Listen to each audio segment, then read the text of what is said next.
ang reaction mo nung nakuha mo yung record na yun? Masaya. Saya. Saya siya. Saya. Saya. Coach, ano lang masasabi nyo rin na nakuha ng bata nyo nga yung record? We're very thankful, sir. Nakuha sa amin na athlete from Pinulupan Elementary School residing at Asisig sa Enrique, Iloilo.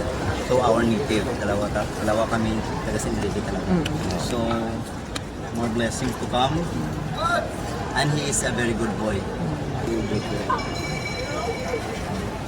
Hindi namin expect nga. Kaya nga ang sabi ko, expect the unexpected talaga yan. Ganun talaga ang mangyayari. So, pag napasalamat kami na ganun ang nangyari. Sabi na namin sa kanya, nagpapakti siya. Nagtutro siya na 49, sabi namin, 15 lang, kailangan maabot mo yung 50. So, kanina na first throw niya, 51.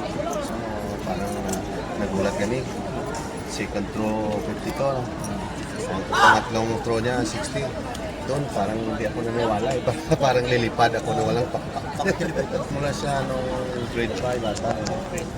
Umpisa siya, wala pa silang implement doon sa kanilang school. Kasi sa akin, central school ako sa bayan. Siya sa barangay school.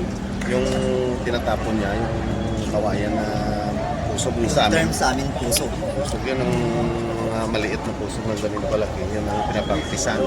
At bamboo stick po. Bamboo stick na matanda na, yung bigat. So ang nag-encourage ka na yung advisor niya, si Donald Villanueva sa grade 5. Yan nag-encourage na patuloy lang, patuloy na mag-practice. May balang araw may mararating.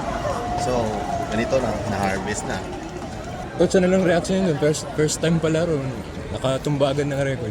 Siyempre, sa akin, overwhelmed talaga kami. Masaya. Kahit pa record breaker eh. First time namin, naka-break kami ng record. Masaya. Hindi namin ma-explain.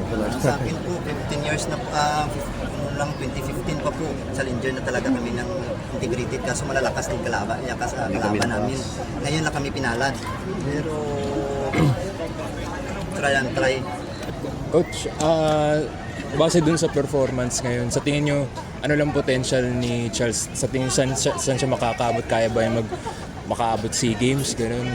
Base sa nakikita nyo sa progress niya ngayon. Sa nakikita ko at sa karakter niya, mararating na talagang tugatog pag nagpursige siya. Kasi may potential niya, may katawan, may height, at saka dedikasyon, disiplina sa kanyang sarili.